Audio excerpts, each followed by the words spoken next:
여러분, 오늘 주시는 말씀이 오늘 우리 교회에 주시는 말씀인 거 믿으시죠?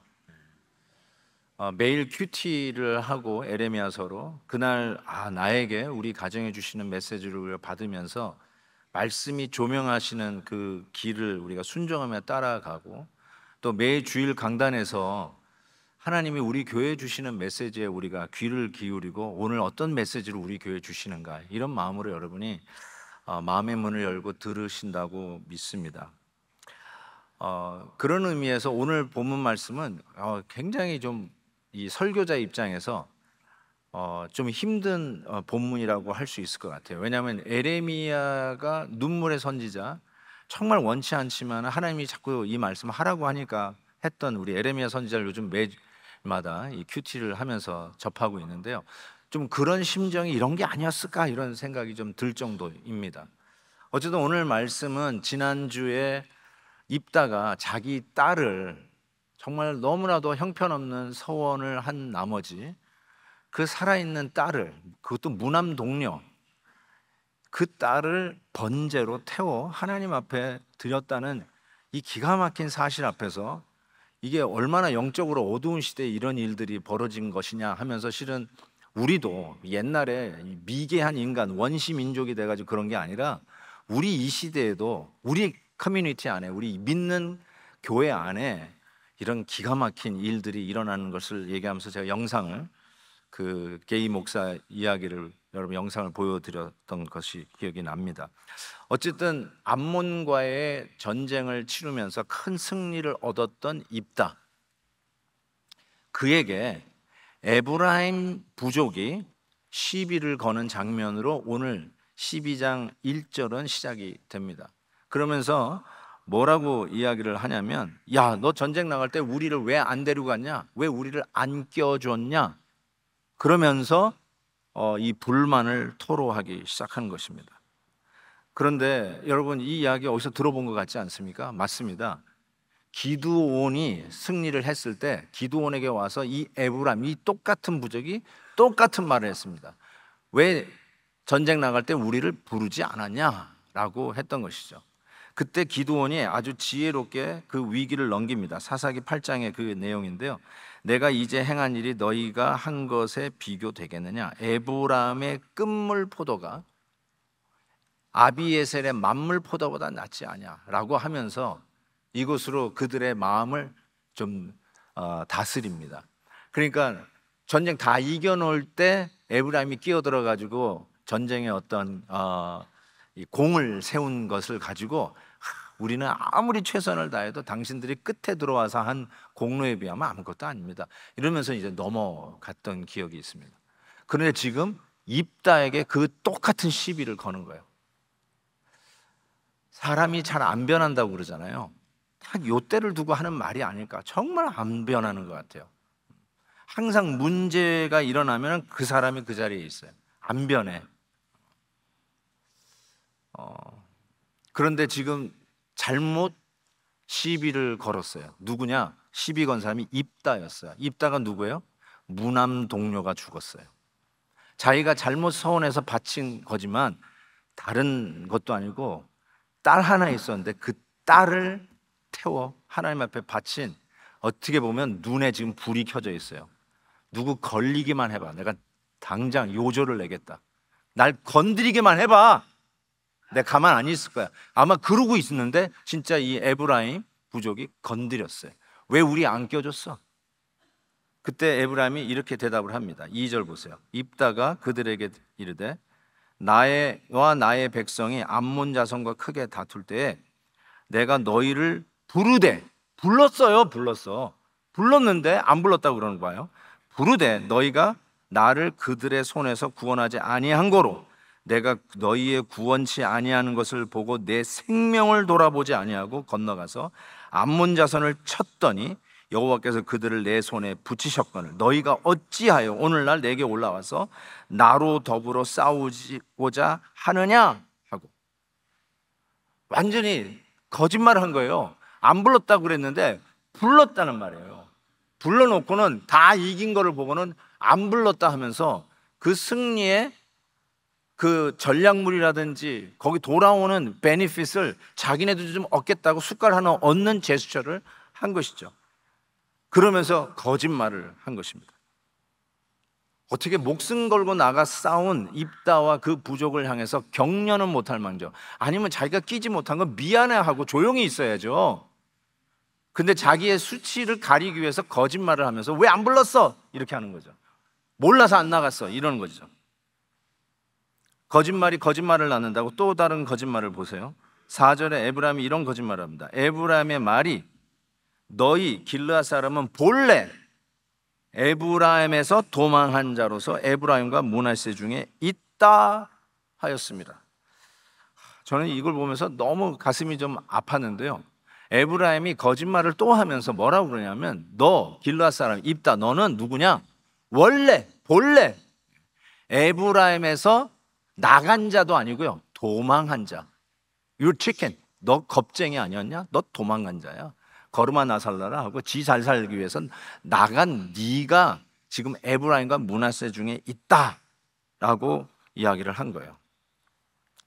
실제 이것은 역사와 다릅니다. 이거 거짓말입니다. 또 다른 거짓말을 했어요. 지도를 잠깐 보시면요, 저 사해바다 오른쪽으로 이 출애굽한 이스라엘 백성들이 가나안 땅을 가기 위해서 북상을 하죠. 그래서 제가 말씀드렸었죠. 그 모압, 암논 이렇게 쭉 올라가는데 실은 이 요단강이 이 사해바다 위로 쭉 올라가는 선이 요단강입니다. 그 요단강을 이제 넘어서 가나안 땅으로 들어가는 거예요. 그런데 가나안 땅으로 들어가는데 실은 요단 동편의 땅을 모세가 저 맨 꼭대기 보면 동므낫세라고 되어 있죠. 므낫세 반지파라고 성경에는 적혀 있는데 동쪽에 있는 므낫세 지파, 서쪽에도 있어요. 므낫세가 동므낫세 지파가 있고, 그 밑에 보시면 저 브라운, 저 길르앗, 입다가 사는 동네, 입다의 아버지 이름이 길르앗인데 그 후손들의 마을 부족을 길르앗이라고 불렀어요. 자, 그 길르앗이 사는 곳에 보면 그게 갓 지파예요. 갓. 그리고 그 밑에 12지파 중에 장자인 루벤 지파. 그래서 실은 요단강을 건너서 가나안 정복하기 전에 모세가 이들이 이쪽 요단 동편의 땅을 차지하는 것을 허락을 했어요. 어떤 조건을 허락했냐면, 가나안 정복 이거를 같이 하고 끝나면 이미 너에게 준 그 땅으로 돌아갈 수 있다, 이렇게 얘기를 한 거예요. 그래서 이미 저 땅을 받아서 요단강을 넘어 가나안 정복을 했거든요. 그런데 뭐라고 그래요? 에브라임이 너희는 싸우다가 도망간 자다, 저쪽으로 다시 요단 동편으로 도망간 자라고 얘기하는데 틀립니다. 에브라임과 므낫세에서 쫓겨나거나 겁이 나서 도망간 게 아니라 이미 그 땅을 역사적으로 차지하고 에브라임 땅에 요단 가나안 땅으로 들어간 것이죠. 에브라임은 여러분이 알다시피 요셉의 두 아들 중에 차남입니다. 아들이 장남이 므낫세고 에브라임이 차남인데, 야곱이 마지막에 축복을 할 때 엇갈려서 축복을 합니다. 창세기 보시면 엇갈려 축복. 그래가지고 그 아버지 요셉이 기분이 나빴어요. 아버지, 얘가 므낫세가 장남이에요. 막 이렇게 하면서 손을 바꾸려니까 안다 그러면서 안 바꾸시고 그대로 하면서 에브라임이 장자의 복을 받습니다. 그래서 에브라임이 가장 좀 크고 강성하고, 나중에 이스라엘이 북쪽 남쪽으로 나누어질 때에도 이 북쪽은 이 에브라임이 주였어요. 남쪽은 유다가 주였지만 그 정도로 이런 대세를 이뤘던 게 에브라임이었어요. 그래서 자기가 장자라는 거에 대한 그 프라이드가 있었어요. 그런데 뭐라고 얘기하냐면, 입다가 이런 공적을 세우는 것을 보고 그것을 빼앗아 가는 거죠. 말도 안 되는 거짓말로 그것이 아무것도 아닌 양 하는 것이죠.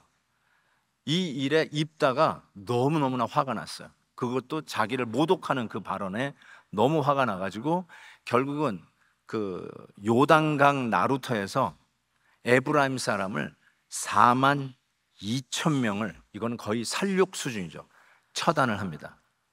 에브라임 사람이라는 걸 확인하고 그 자리에서 다 죽였어요. 그게 몇 명이나 죽였다고요? 4만 2천 명이에요. 이 4만 2천 명 이 숫자에 대해서 우리가 저 별로 이렇게 무감각한데, 출애굽할 때 에브라임 남자 20세 이상의 인구 계수를 한 게 성경에 적혀 있어요. 몇 명이 출애굽했냐면 3만 2천 명이 출애굽했어요. 그런데 지금 그 모독적인 발언을 해서 입다가 너무너무 화가 나가지고 에브라임과 전쟁을 치르는데, 그때 에브라임 남자 4만 2천 명, 출애굽한 남자보다 10,000명이 더 많은 4만 2천 명이 죽었어요. 지난 17일 날 여러분도 뉴스에 보셨겠지만 그 하즈볼라인가요? 하즈만, 이 테러들의 그 호출기 삐삐, 그거 1,000여 개가 동시에 터졌어요. 그래서 뭐 이스라엘을 지목하면서 이스라엘이 그랬다 그러는데, 어쨌든 그게 터져가지고 야단이 났어요.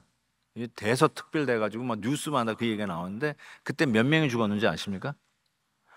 모르겠어요. 제가 본 기사는 9명이 죽었고 3,000명이 다쳤어요.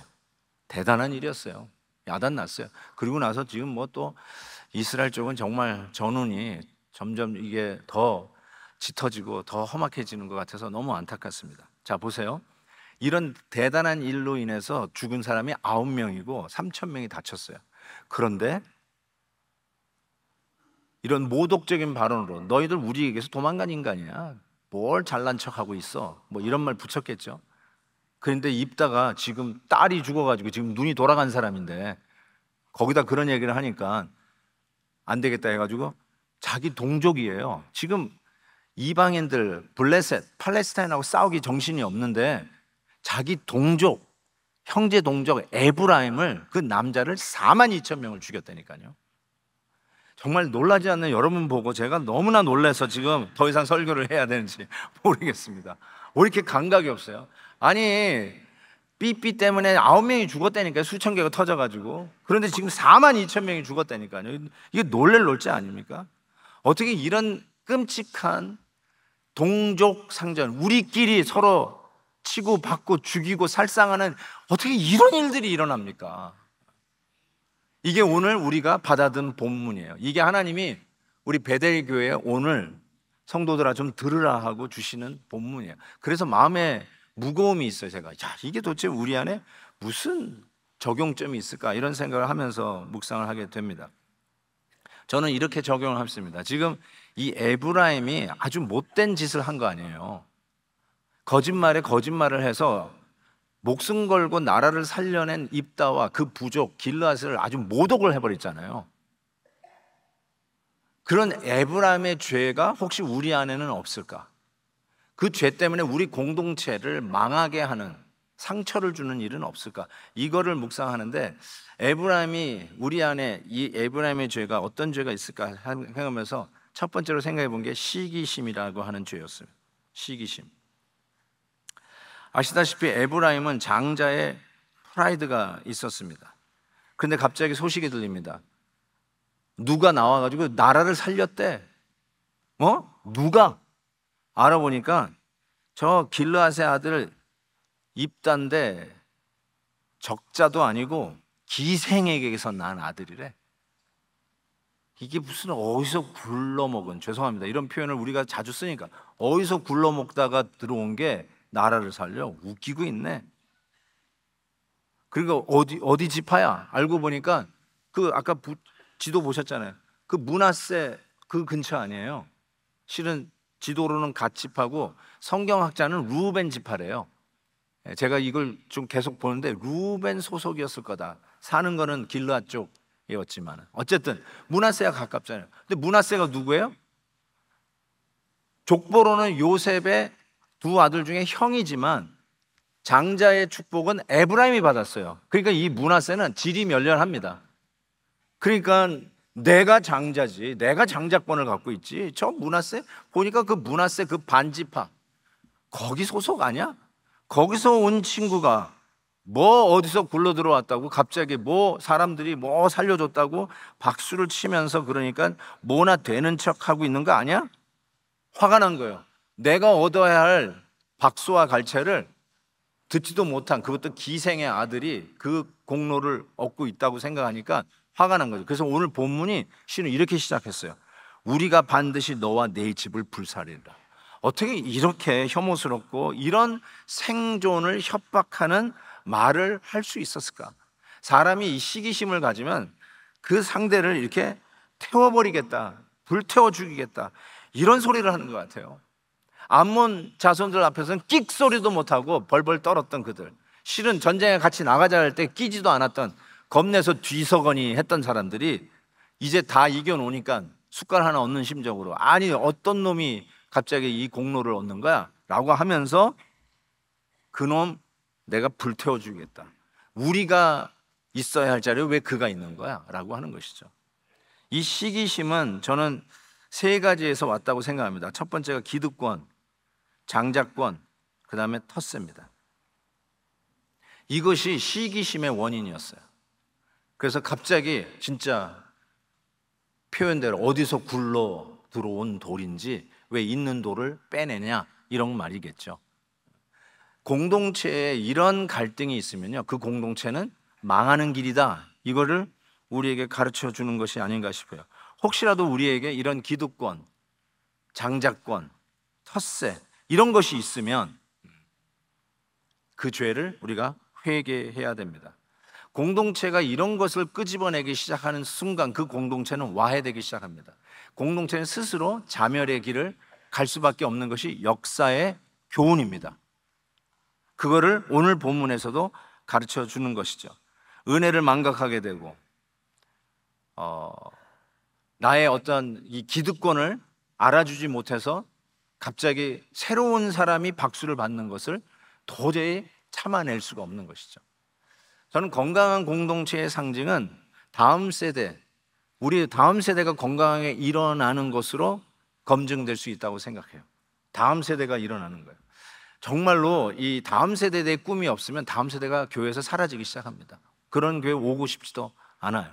그래서 새로운 세대들이 계속해서 일어나는 거에 열려있는 공동체, 새로 들어오는 공동체, 새로 들어오는 식구들에서 마음이 열려있는 교회, 새로 오는 사람 보고 이제 어디서 새로 와가지고 이런 눈치를 주는 게 아니라 어서 오십시오, 새로 오신 분들이, 나중된 자가 먼저 되는 것이 상식이 되는 공동체, 그것이 건강한 교회예요.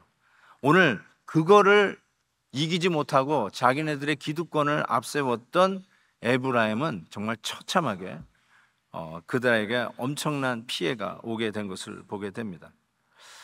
두 번째 에브라임의 죄는 줄 세우기라고 생각합니다. 다 연결이 된 건데요, 줄 세우기. 이게 어디서 나온 말이냐면 4절을 보십시오. 뭐라고 이들이 거짓말을 하면서 이 길르앗 부족들을, 입다를 줄 세우려고 했냐면, 본래 이 말이요, 에브라임에서 도망한 자로서 너희들은 우리에게서 도망했다, 비겁하게 에브라임과 므낫세 중에 있다 하였습니다. 여러분, 이 말은 틀린 말이에요. 거짓말이에요. 그러면서 솔직히 검증도 안 되는 원래, 우리는 원래 이거요, 본래, 이거 원래 어떻게 되는지 originally 우리는 이러지 않았어, 이런 얘기하는 거예요. 원래 이거 얘기하는 거예요. 이 이야기를 하면서 너희들은 우리에게서 도망간 자라고 하는 이 모함, 위선, 프레임을 짜고 이 입다가 공로자가 아니라 나라를 버리고 도망갔던 자라고 하는 이런 프레임의 거짓말을 치는 것이에요. 정말 어떻게 이렇게 사람이 악할 수 있을까라는 생각을 해보게 됩니다. 야, 사람들이 너 잘했다고 박수 치니까 너 뭐나 된 줄 알지? 도망간 주제, 네가 어디 출신인 줄 아냐? 원래 너 우리 에브라임에서 나간 장자였지만은 장자의 권을 잃어버린 그 므낫세, 그 조그마한 부족 출신 아니야? 어디서 사람들이 막 박수 치니까 뭐 대단한 사람 된 것처럼 저리 가! 저 뒤에 가서 써. 저 뒤로 가. 그거죠, 지금. 그 얘기하는 거예요. 줄 세우는 거예요. 본래 얘기하는 일은 줄 세우는 거예요. 너 뒤로 가. 어디서? 이거죠. 지금 이 교회를 섬기는데 이제 와가지고 뭐 목사님이 막 잘한다고 칭찬해 주니까 막 앞에서 막 설치고 있네. 야, 우리도 지난 10년 동안 조용히 있는데 왜 앞에서 설쳐? 저 뒤로 가, 줄 서. 우리 교회는 그런 말 하는 사람이 없다라고 믿고 예를 이렇게 들었습니다. 그런 가는 거예요. 그런 거. 저는 이런 이렇게 줄 세우는 게 우리 한국 사람의 DNA에 이렇게 박혀 있다는 생각을 해봤어요. 우리 한국 사람처럼 오늘 한번 생각해 보세요. 선배, 후배 따지는 민족이 있을까요? 선임자, 후임자 이런 거 따지는 민족이 있나 한번 생각해 보세요. 제가 한번 여러분에게 물어볼 테니까 바로 영어로 얘기해 보세요. 선배가 영어로 뭐예요? 후배가 영어로 뭐예요? 잘 안 나오시죠? 왜요? 영어에 그런 말이 없다는 뜻이에요. 정확하게 그런 말. 뭐 superior 누가 그랬어요? superior? superior가 무슨 선배예요. 뉘앙스가 완전히 다르죠. 그만큼 우리는 이 줄 세우는데 선배냐 후배냐 이거 굉장히 민감하게 따지는 경우가 많습니다. 이런 말 하잖아요. 얘기하다 보면은 이런 걸 왜 반말이세요? 반말. 왜 반말이세요?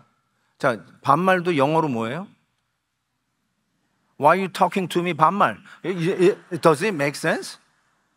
여러분 반말 이거 뭐 구글 트랜슬레이션인데 한번 물어보세요. Informally. 근데 informally가 반말이에요. Why are you talking to me informally? 이게 말이 돼요? Why are you talking to me 반말? 왜 반말을 하세요? 줄 세우는 거예요 지금. 줄 세우는 거. 우리 딸이 그 김수현을 좋아해가지고 김수현이 나오는 K 드라마를 지난번에 이렇게 보는데 제가 한번 이런 얘기도 했어요. 옛날에도 그런 얘기를 한번 해가지고 굉장히 웃었는데 이번에 우리 막내딸도 그 얘기를 하더라고요. 이렇게 보는데 막 이렇게 서로 붙어 막 싸우는 거예요. They're fighting. 그런데 막 얘기하다 보니까 이제 도중에 나오는 게 너 몇 살이야가 나왔어. 싸우다가 너 몇 살이야. 근데 여기 밑에 자막이 돼요. How old are you? 이게. 그러니까 우리 딸이 또 그 얘기하는 거야. 왜 한국 사람은 싸울 때 나이를 묻냐는 거야. 굉장히 it's so funny. funny죠. 근데 우리는 그게 전혀 무슨 말인지 우리는 다 알아들어. 저 나이 물어봐야죠. 그 다음에 나오는 게 머리에 피도 안 마른 게. 이런 말은 영어에 없어요. Your blood on the top of your head has been dried up. 이걸 통역을 해도 they don't understand. They don't understand. 머리에 피가 안 말랐다. What are you talking about? They don't have any kind of vocabulary for that. 그런 게 없어요. 그러니까 우리 안에 있는 거예요. 우리 코리안의 DNA에 있다고 저는 생각해요. 정말 웃기는 얘기죠. 그런데 지금 너희들이 본래는 우리 여기서 나간 거예요. 우리에서 나간 거예요. 줄 서 이거야, 줄 서. 우리 교회는 그런 거는 없다고 저는 생각하고 말씀드리는데 예를 들어서 이런 거예요. 교적 번호가 몇 번이세요? 저 150번이에요. 와, 1000번 밑으로 내려가신 분들은 대단한 분들이에요. 그게 뭐라고 그래서요. 어디다 대고 반말이야? 또 그러셔야 돼요? 우리 교회는 그런 거 없다고 저는 생각합니다. 예.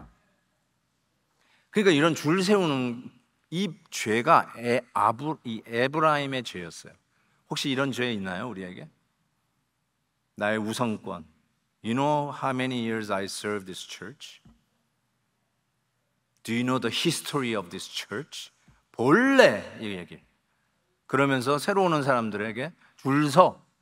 따지고 보면 줄 서라는 거죠. 저 뒤에 한참 뒤에 가서 줄 서라는 거죠. 세 번째 아브라함의 죄가 혹시 우리 안에 있나 따져보는 게 혈통입니다. 혈통 따지기. 제가 말씀을 이미 드렸어요. 피 얘기하면 피를 부릅니다. 지금 이 피 얘기한 거예요. 너 우리 피에서 나간 거야. 미국 피에서 도망간 거야. 이 피 얘기해가지고 결국 42,000명이 죽었어요. 출애굽한 에브라임의 남자 숫자보다 더 많은 4만 명 이상의 숫자가 개죽음을 당했어요. 이걸 순교라고 하지 않습니다. 정말 개죽음을 당했어요. 근데 제가 여기서 하나 더 시비를 걸고 싶은 거는 42,000명을 죽이는 근거가 단어 하나를 제대로 발음하느냐 못하느냐로 죽였어요. 그게 오늘 읽진 않았지만 오늘 본문에 나오는 얘기인데 그 단어가 뭐냐면 시볼레라고 하는 단어였어요. 한번 여러분 발음할 수 있는지 한번 해보십시오. 따라해 보세요. 시볼레. 오케이. 이 시볼레라고 하는 말은 이 길르앗 사람들은 시볼레 이 발음을 할 줄 아는데 에브라임 사람은 sh 발음을 못해. 그래서 시볼레 이렇게 얘기하는 거예요. 이 발음을 잘 하셔야 돼요. 약간 분위기가 이상해집니다. 시볼레 이렇게 얘기한 거예요. 그래서 쉬 발음을 못하면 에브라임 사람이라고 생각하고 그 자리에서 요단강 나루트에서 다 죽였는데 몇 명까지 죽였대? 4만 2천 명을 죽였어요. 요단강이 피바다, 피의 강으로 흐르지 않았을까 생각이 됩니다. 저 쉽볼레라는 단어가 정식 웹스터 영어 사전에 단어로 들어간 단어예요. 그리고 그 쉽볼레 영어 사전을 보니까 이렇게 되어 있어요. catchword. 그 의미가 catchword예요. 그러니까 예를 들어서 뭐 수년 후에 Mighty God, Mighty Prayer 이 얘기를 들었으면 Oh, that's our catchword for year 2024 이렇게 얘기하잖아요. 아, Mighty God, Mighty Prayer 2024년 이게 catchword가 되죠. shibboleth 하면서 뭔가 이렇게 뚜렷하게 구별을 시키는 어떤 그 catchword가 shibboleth다 이렇게 영어 단어가 정의가 될 정도로 저 단어가 들어왔다는 것이죠. 저는 이것을 보면서 너무너무나 속상했어요. 한 사람의 생명을 어떻게 이 발음 하나로 죽이고 살리고 했을까? 한번 여러분에게 테스트 해볼까요? 저 단어를 한번 발음해 보시죠. Can you say? 일본 분들은 저 랄리팝 발음을 못 한답니다. 여기 일본 분 계세요? 일본 분들은 롤리팝이라고 그런대요. 랄리팝이라고 못해요. 자, 다음 문장을 한번 읽어보시죠.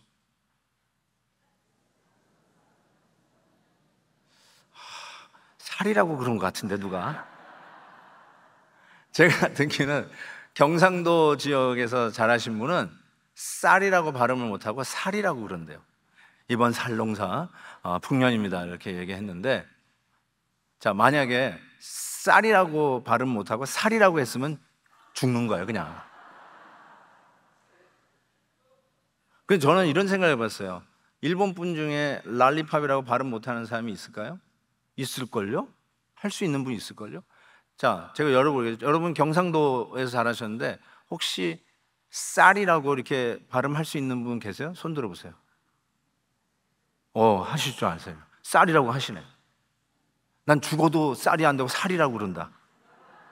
자, 쌀이라고 하는 분이 있었잖아요. 쌀 된대잖아요. 경상도에서 자라셨는데도. 근데 저는 이런 생각도 해봤어요. 쉽볼레라고 하는 발음을 에브라임 사람이 못해서 다 죽었는데 혹시 길르앗 사람 중에 쉽볼레를 발음 못하는 사람이 혹시나 있지 않았을까요? 있을 수 있을걸요? 그래서 오히려 발음할 줄 아는 에브라임 사람은 살고 자기 가족들 쉽볼레 못하고 쉽볼레 했다고 죽은 자기 가족은 있지 않았을까요? 4만 2천 명 중에 전 틀림없이 있었다고 생각해요. 또 하나 한번 얘기해 볼게요. 저거 발음할 줄 아세요? 우리 아내는 저걸 못해요. 저는 할 줄 알아요. 그게 뭐냐면 이거 자, 할 수 없는 분 아시죠? 한번 떨어 보실래요? 해보실래요? 자, 안 되는 분 You're out. 죽었어. 다 죽는 거야. 다 죽어. 그렇다면 보세요. 우리 가족에도 이게 안 되는 사람이 있고 저같이 되는 사람이 있어요. 이게 저는 이걸 보면서 이게 영적 무지다.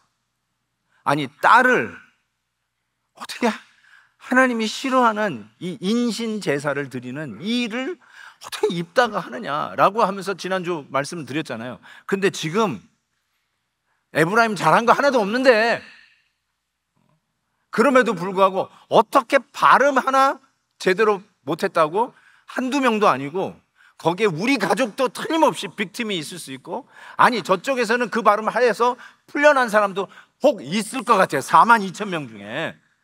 그런데 어떻게 그걸 가지고 4만 2천 명을 다 죽이냐 이 말씀이에요. 이거야말로 정말 영적 무지와 어두움을 그대로 보여주는 한 그림이 아닌가 저는 이런 생각이 듭니다. 제가 이런 확신을 갖게 된 거는 본문도 저는 그거를 서포트한다고 생각해요. 오늘 여러분이 읽으신 본문 7절에 이렇게 돼 있어요. 입다가 이스라엘의 사사가 된 지 6년이라. 틀림없이 그 다음에 가로 열고, 어머 왜 이렇게 짧어, 가로 닫고, 이게 들어간 거예요.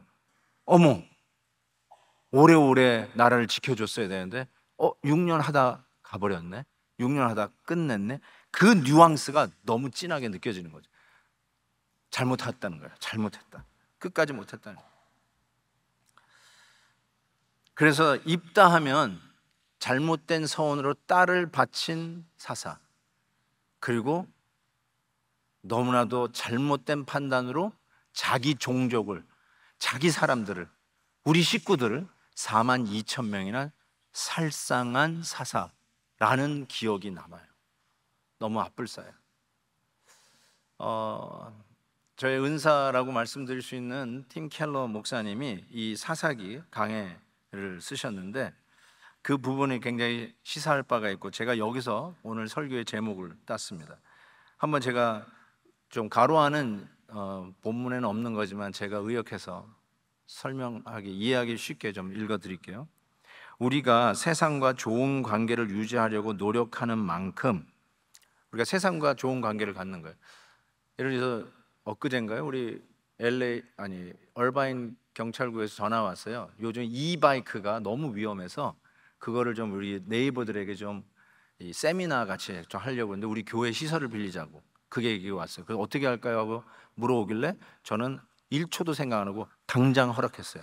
왜냐면 우리 그 커뮤니티를 위해서 잘 지내야 되잖아요. 우리 경찰국하고도 잘 지내야 되고 소방국하고도 잘 지내야 되고. 그러니까 그런 거죠. 세상과 좋은 관계를 유지하려고 노력하는 만큼 교회 내에서 당하는 모욕, 지금 입다가 모욕당했잖아요. 그 모욕을 무시하고 넘어가고 대신 하나 되기를 추구하는 데 시간을 보낸다면 우리 공동체는 훨씬 덜 분열되고 훨씬 더 사랑스러울 것입니다. 이런 질문을 해봅시다. 내가 동료 그리스도인들을 판단하는데 너무 성급한 부분은 무엇인가? 여러분이 누구 A 집사, B 집사를 이렇게 성급하게 판단하는 게 있어요. 아유 저 집사는 이렇구나, B 집사는 이렇고, 이런 거, 그런 거 뭐 있어요? 기독교 내에서 어떤 차이점 때문에, 우리 안에 어떤 차이점 때문에, 예를 들면 이건 제가 쓴 거예요. 교회에 온 순서, 교회를 섬긴 경력, 학연 혹은 지연, etc. 이런 것으로 다른 사람을 얕보는 기회로 사용하는가, 그런 거 있냐는 거예요. 나는 누구를 용서하지 않고 그들을, 이것도 제가 쓴 말인데, 나의 교제 영역 밖으로, 이제 싫은 거예요 그 사람하고. 그러니까 그 사람하고 밥도 안 먹고 인사도 안 하고 악수도 안 해요. 절대로 제 앞으로 안 나오고 저 옆으로 세요. 그런 분 있죠. 어쨌든 절대로 교제를 안 하고 밀어내는 거예요. 그리고 밀어내는 것을 이렇게 해요. 멀리 하면서 은근히 즐기고 있는 것은 없는가? 야, 우리끼리 잘 지내자, 우리끼리 힘을 모으자. 그런 거 있어요? 다시 말하면 이렇게 얘기했어요. 우리는 너무 자주 교회의 가장 큰 문제는 교회라는 것을 봅니다. 영어로 이렇게 쓸 수 있어요. Again, we see that all too often the church's greatest problem is the church. The church's greatest problem is the church. 교회를 가장 힘들게 하는 거는 교회 바깥에 경찰국, 소방국, 뭐 UCI 이런 단체가 아니에요. 뭐 심지어는 이 게이 무브먼트 하는 그런 단체도 아니에요. 우리라는 거예요. 우리 안에 가장 큰 아픔은 우리끼리 서로 죽여가지고 42,000명, 그것도 말도 안 되는 단어 발음 하나 잘못하는 것으로 대학살의 피비린내가 나게 하는 이것을 보면서 The greatest problem is within ourselves. 우리 안에 있다는 거예요. 지금 그 얘기를 하고 있는 것이죠. 혹시 여러분 정말로 우리 하나님의 거룩한 공동체, 이거를 성경에서는 예수님의 몸이라고 그랬어요. 우리 이 교회를 예수님의 몸이에요. 몸이 뭐 100개가 있고 1000개가 있다는 뜻이 아니라 몸 하나예요. 이 몸을 지키는 것이 그만큼 중요하다는 것을 오늘 말씀을 통해서 가르쳐 주는 게 아닌가 싶어요. 그런데 이제 제가 결론을 이렇게 내렸으면 좋겠어요. 그럼에도 불구하고 히브리서 11장 소위 믿음의 장이라고 하는 믿음의 영적 거인들을 설명했잖아요. 에녹, 노아, 아브라함, 모세 이렇게 쭉 설명이 돼 있잖아요. 거기에 보니까 이렇게 돼 있어요. 11장 30절 기드온, 사사들이 등장해요. 바락, 삼손, 이 순서는 좀 틀리지만, 그리고 입다가 나와요.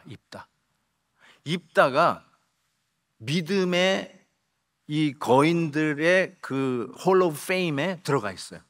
히브리서 기자가 입다를 히브리서 11장에 집어넣었어요. 지금 우리가 있는 사사기를 읽지 않았나? 라고 의심이 갈 정도예요. 그럼에도 불구하고 성경은 성경으로 풀어야 되잖아요. 입다를 믿음의 영웅으로, 믿음의 본보기로 어떻게 히브리서 11장에 넣었을까? 이게 이제 우리가 풀어야 할 숙제입니다. 근데 하나님이 기가 막힌 이 히브리서 기자가 이걸 봤구나라는 걸 생각하겠는데, 오늘 여러분이 별로 흥미도 없는 구절을 우리가 성경 본문으로 읽었잖아요. 그 구조가 이렇게 돼 있어요. 한번 보시면 기드온은 자식이 70명이었어요. 그리고 그 뒤를 이은 돌라 사사는 디테일이 없어요. 적어놓은 게 없어요. 그 다음에 야일은 30명의 아들이 있었다고 적고 있어요. 그리고 이제 입다예요. 우리 주인공 입다. 근데 여러분 무남 동료인데 그 딸을 잡아 죽였어요. 그래서 자식이 없어요. 그리고 입다 뒤를 이은 입산이 30명의 아들이 있었고, 엘론이 디테일이 없어요. 적어놓지 않았어요. 그리고 마지막 삼손 직전에 사사 압돈을 적고 있는데 아들이 40명이고 손자가 30명, 총 70명. 기드온하고 똑같아요. 70명, 30명, 입다. 이것을 chiastic structure라고 그래요. 영어로 chiastic structure라고 그러는데, 이 스트럭처를 저는 히브리서 기자가 봤다고 생각해요. 저게 무슨 메시지를 우리에게 전하는 줄 아세요? 입다가 무자식인 것 같지만, 여러분 성경에 자식이 없는 건 하나님의 심판이라는 메시지를 줘요. 자식이 없냐? 하나님의 심판이라고 해석이 됐어요. 그래서 자식을 얻기 위해서 얼마나 노력합니까? 그런데 입다는 그런 의미에서 저주받은 것 같지, 그렇지만 실은 이 입다는 보세요, 양날개로 자녀들이 풍성한 하나님의 사사였다라고 하는 것을 이 키아스틱 스트럭처를 통해서 메시지를 전해요. 이 고대 문화, 시편도 그렇지만 이런 스트럭처로 메시지를 담아요. 이건 좀 공부를 하다 보면 이제 눈에 보이기 시작하는 건데요, 죄송하지만 정말 이 키아스틱 스트럭처로 이 메시지를 전하는 것을 히브리서 기자가 메시지로 받고, 입다는 예수님을 생각나게 하는 믿음의 거인이다 해가지고 히브리서 11장에 넣었다라고 확신합니다. 그래서 들어간구나. 입다를 보면서 예수님의 원형, prototype of Jesus Christ. He is actually prototype of King David, and King David is a prototype of Jesus Christ, who's coming Messiah. 그런 의미에서 입다는 예수 그리스도를 예표하는 프로토타입으로 등장하기 시작했다는 거예요. 어떤 의미에서요? 여러분 히브리서 11장에 나오는 믿음의 영웅들이 완벽했나요? Are they 100% perfect figures? No way. 다 불완전했지만 그들이 그 안에 있었던 것은 예수 그리스도를 표출하는 믿음의 선진들을 썼다는 거예요. 그런 의미에서 입다가 그런 메시지를 우리에게 준다는 거예요. 아무리 세상이 썩어도요, 하나님은 한 사람에게 성령 충만을 허락하여 주시고 능력을 부어주셔서 그 민족을 구원해내셨어요. 한 사람으로 인해서 망하는 나라가 한 사람으로 말미암아 다시 사는 이 영적인 원리를 입다는 정확하게 보여주었습니다. 이걸 사도 바울이 캐치해서 고린도전서에 이렇게 씁니다. 아담 안에서 모든 사람이 죽은 것 같이 그리스도 안에서 모든 사람이 삶을 얻으리라. 이게 입다가 보여준 거예요. 어쩌면 입다는 불완전 속에서 우리가 가질 수 있는 기대심이 뭐냐면, 진짜 사사가 오셔야 된다. 완벽한 사사가 오셔야 된다. 이런 영적 어둠 속에 자기 소견에 옳은 대로 주장하고 자기가 옳다라고 주장하는 이 영적 어둠의 시대에, 그래서 결국은 오판하고 하나님의 기뻐하시고 온전하신 뜻을 분별하지 못하는 이 영적 어두운 시대에 입다가 행한 딸을 바치고 이 동족을 42,000명이나 죽이는 이 끔찍한 일을 저지른 이걸 보면서, 진짜로 예수님이 오셔야 된다. 우리에게 믿을 수 있는 분은 우리의 구원자 예수 그리스도, 그분이야말로 우리의 진정한 사사이다라는 고백을 하게 한다는 것이죠. 좀 이렇게 살벌하지 않고 좀 따뜻한 사람을 보고 싶다. 품어주는 사람 보고 싶다. 그냥 칼질하는 사람이 아니라 안아주고 밴데이드 붙여주는 사람 보고 싶다. 이것이 생각나게 하는 사람이 입다였다라고 저는 생각합니다. 여러분, 같이 신앙생활하는 우리 교회 안에 오늘 우리 교회에 주시는 메시지니까 당연히 이런 갈등이 우리 안에도 있을 수 있어요. The greatest problem of the church is the church라고 우리 목사님이 얘기하신 것처럼 정말로 우리 안에 그런 아픔이 있다는 사실, 그것도 여러분이 아마 겪고 no surprise 그럴 수 있을 거예요. 그럼에도 불구하고 그럴 때 어떻게 하냔 말이에요. 그럴 때 어떻게 해요? 잘못 판단하면 42,000명 죽어나가는 이 꼴 난다는 거죠. 그 공동체가 와야 되는 것은 일순간입니다. 그래서 이 공동체를 잘 지켜가기 위해서 오늘 우리에게 주시는 메시지가 뭐냐, 설사 마음에 안 들어도 예를 들어서 여러분이 혹시 저를 마음에 안 들었다고 한번 예를 들어봅시다. 예를 들어서 옆에 있는 사람 얘기하고 싶지만 또 싸울까 봐 저를 예를 들어봅시다. 제가 마음에 안 드시면 이렇게 생각하시면 어떨까요? 입다구나. 입다야, 입다. 하나님을 향한 특심이 있는데 딸을 잡아 죽이고 이런 일들을 하는 이런 안타까움이 있구나. 입다구나. 그래서 뭐요? 우리 진짜 예수님이 필요한 사람들이다. 그거를 보여주는 거예요. 반면 거울을 보여주시는 거죠. 혹시 뜻이 안 맞는 부부 사이에서도 그래 갈라지자, 깨지자, 이혼하자 이러지 마시고 우리 남편이 입다구나, 우리 남편이 입다구나, 그래 너는 벗어라 나는 입는다 이러지 마시고 입다구나. 그래서 진정한 신랑 예수 그리스도가 필요하구나, 그분 기다리며 살자, 이런 마음 가지란 말이에요. 저는 이런 마음을 가지고 오늘 주신 메시지를 잘 받으시면 우리 가정의 이러한 영적 어둠 때문에 있는 갈등들도 넘어가리라 믿고요. 혹시 우리가 안에, 우리 교회 안에, 이 공동체 안에, 우리 셀 모임 안에 이런 갈등이 있어도 입다구나, 예수님을 더 생각나게 하는 그분이 필요하구나, 우리 주님 앞에 더 가자, 더 기도하자, 이런 분위기로 우리 안에 어떤 기득권이나 텃세나 지방색이나 학력이나 이런 거 가지고 사람 칼질하지 말고 정말 서로가 예수 그리스도를 닮아가기 위해서 응원하고 격려하고 기도해주고 서포트해주고, 그러면서 주님 오시는 그날까지 건강한 예수 그리스도의 공동체로 우리 베델교회가 시대적 사명을 감당하기를 주의 이름으로 축복합니다.